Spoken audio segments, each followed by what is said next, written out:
In those days, a decree went out from Emperor Augustus that all the world should be registered. This was the first registration and was taken while Quirinius was governor of Syria. All went to their own towns to be registered. Joseph also went from the town of Nazareth in Galilee to Judea, to the city of David called Bethlehem, because he was descended from the house and family of David. He went to be registered with Mary, to whom he was engaged, and who was expecting a child. While they were there, the time came to deliver the child. She gave birth to her firstborn son and wrapped him in bands of cloth and laid him in a manger because there was no place for them in the inn. Hope dawned with a newborn boy, comfort and joy. Friends, as we gather today, whether you are here in this building, whether you're joining us via Zoom or by phone, we are a vast and diverse group of people. And with that diversity and that range of people comes a whole range of different normal ways we would spend Christmas. And I know for a number of you, normally you would not be here, be it online. None of you normally would ever have been with us online before. And some of you normally would be with family elsewhere.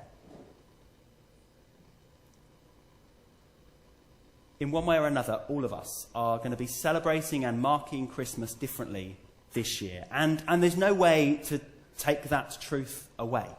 And I don't want to belittle that truth this morning, because it's the reality we live with. There's no sense denying that 2020 has been a really, really tough year.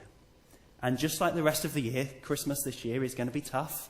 And I think it looks like the beginning of 2021 is going to be as equally tough. But while we hold on to and live through this reality, there's another truth that we can hold on to.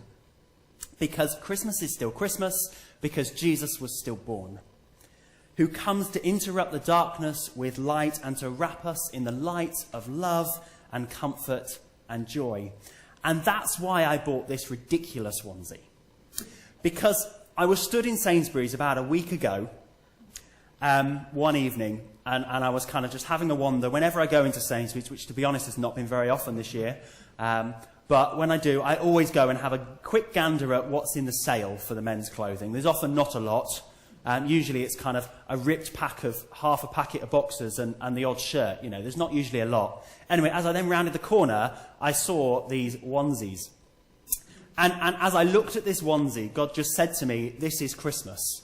And I'm like, what? What are you on about, God? But onesies, for those of you who are in the know, onesies are loungewear. You know, they're meant to be really comfortable. And hey, God sent Jesus to be comfort to us. And God sends Jesus to bring joy. And God says, when people see you in that, people are going to laugh at you, especially your family. I came to bring Jesus. I sent Jesus to bring joy. And I sent Jesus as light and the light of love to interrupt the darkness and to wrap that love of light and that light of love around you, the world, and me. And hey, I am now wrapped in wonderfully rainbow-coloured lights. This Christmas I have one simple message to share with you that God is saying today. Because Jesus is here, Jesus is with us. Jesus is not just a baby. Jesus lived and died and rose again, and is here as our friend and our saviour and our king. And despite whatever else is going on in life, Jesus is the same. Jesus is with us. And Jesus, just like I am right now, albeit you may not want to wear a onesie like I am, wants to wrap you in his love, and indeed has wrapped you in the light of his love. Has done so all this year and always will, is now and forever will. You are wrapped in Jesus' love, his light, and he's holding you with comfort. And he wants you to know that joy.